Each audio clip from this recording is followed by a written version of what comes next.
Il est 13h17, vous êtes les acteurs de l'information. On va rencontrer maintenant un grand acteur. Il porte haut et fort ce film solitaire, si collectif de Christoph Offenstein. Il a passé l'essentiel du tournage sur le pont et dans la cabine de ce bateau monocoque de la DCNS pour donner vie à cette fiction de la Transat du Vendée Globe avec un défi bien réel, celui de jouer les marins aux pieds agiles dans des éléments parfois déchaînés. Monsieur François Cluzet. Bonjour François. Merci de nous rejoindre. En vidéo également sur europe1.fr avec voilà, un public pour vous apprécier qui n'a pas encore découvert le film et pour cause parce que ce film sort mercredi. Bonjour à vous. Bonjour Wendy. Nous sommes absolument ravis d'abord de soutenir ce si beau film avec Europe 1. On vous a rencontré, on vous a beaucoup parlé à l'époque du Vendée Globe puisque vous avez pris prétexte avec ce réalisateur de cette course qui se joue tous les 4 ans pour pouvoir vous engouffrer dans cette nuée de marins. En vous voyant comme ça, j'ai vu ce film qui est exceptionnel et d'un vrai réalisme. En vous voyant barbu, échevelé comme ça dans les éléments, on se dit mais évidemment, il a une tête de marin, il a la gueule de l'emploi, François Cluzet. Vous êtes vécu comme ça, vraiment à ce moment-là. Nous, les acteurs, on nous met une soutane et on est crédible en curé. À ce point, bon, physique, le rôle, très dur en plus. Ensuite, il y a eu, c'est vrai, une espèce de petite appréhension du rôle. Il a fallu travailler, ne serait-ce que le maniement des instruments, ne serait-ce que sortir comme on l'a fait, nuit, jour, avec Armelle Lecléache.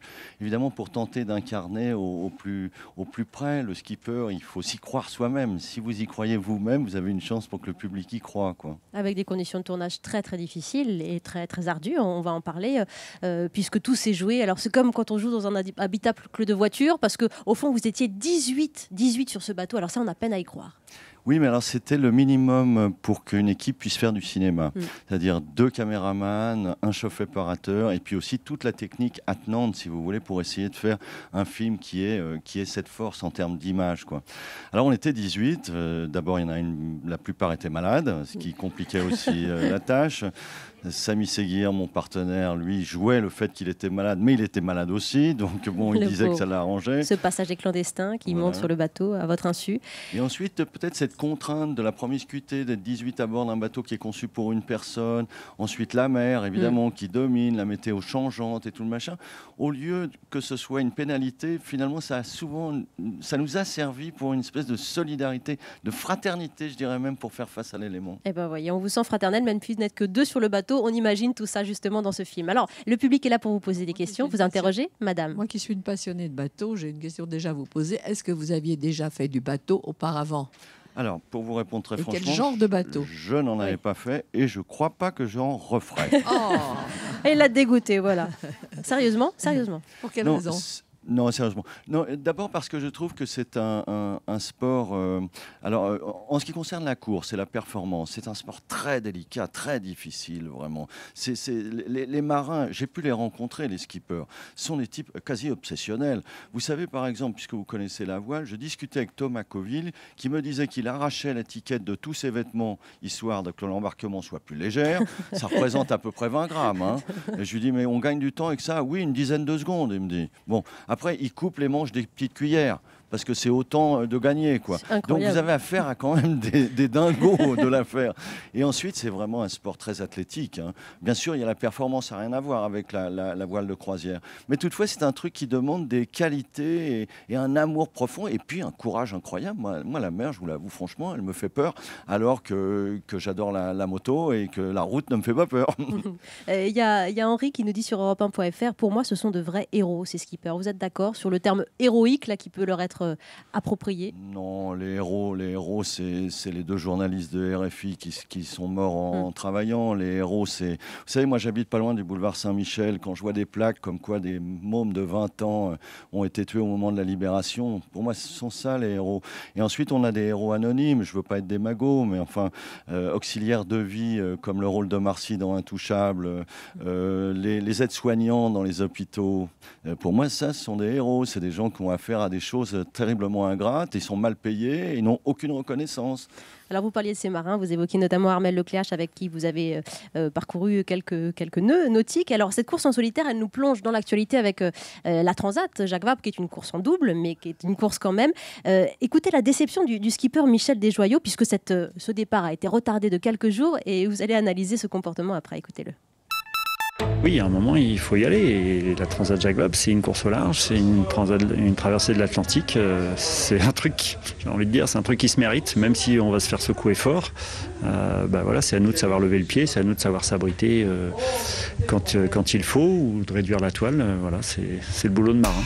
Voilà, c'est pas une promenade de santé. En fond, il avait envie d'y aller. Vous comprenez maintenant cette euphorie quand on se prépare et quand on est déçu Oui, puis vous du savez, quand retardement. vous interrogez un peu les skippers, ils vous disent qu'ils s'ennuient à terre. C'est un peu comme quand les acteurs, quand ils n'ont rien, ils s'ennuient. Il n'y a que ça qui les intéresse. Alors, c'est vrai, c'est le désœuvrement pour eux, la terre, c'est terrible, ils ne veulent que partir en mer. Ce que j'ai aimé dans ce film, justement, c'était le fait qu'on faisait aussi, on donnait une présence à la terre, c'est-à-dire que mon personnage laisse sa compagne, sa fille, alors qu'elles ne se connaissent pas. Vous voyez, on donnait la relation amoureuse, c'est-à-dire ceux qu'on quitte après tout, et ceux qui savent très bien qu'ils ne peuvent pas vous empêcher de partir, parce que vous serez épouvantable à terre, alors que vous serez heureux en mer. Il est passionnant aussi à ce titre-là, ce film, en dehors de l'histoire humaine que vous partagez avec ce jeune garçon, ce passager clandestin. C'est tout ce qui techniquement vous relie justement à la Terre. Vous disiez la vidéo Skype qui vous relie avec votre petite fille, ce qui vous relie au PC course, au médecin aussi lorsqu'il vous arrive un pépin de santé. Et ça, c'est diablement, techniquement intéressant. Question, monsieur, dans le public d'Europe 1. Bonjour François Cluzet. Bonjour. Est-ce qu'il y a des marins, des skippers qui ont vu le film et qu'est-ce qu'ils en ont pensé? Oui, on parlait de Michel Desjoyaux. Vous savez, madame, vous devez le savoir, qu'on l'appelle Mich Dej dans le métier. Alors ce Mich Dej, finalement, il a vu le film et a été très ému. Je crois aussi que la production, la mise en scène avait à cœur de respecter leur boulot, leur passion. Pour nous, c'était très intéressant et très important d'avoir à côté de nous vraiment le Vendée Globe. D'abord parce qu'on s'est servi aussi de toute leur infrastructure. Donc je pense qu'il y a quelque chose de précieux, en tout cas à ne pas les dévaloriser.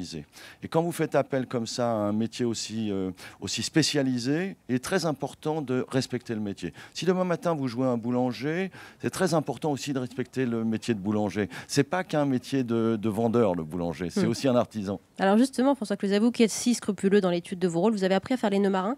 Ah là, Je vous ai apporté, parce qu'on est filmé, je vous ai apporté un petit bout. Oui. Hein, vous savez faire un nœud de chaise, un nœud de 8, quelque chose? Ce qui est bien, c'est que je peux lâcher le micro. Non, je vais le tenir, vous inquiétez pas. Border d'injures. Qu'est-ce que vous pouvez me faire là en live? Je vais vous faire un tour de magicien. Un tour de magicien. Attendez.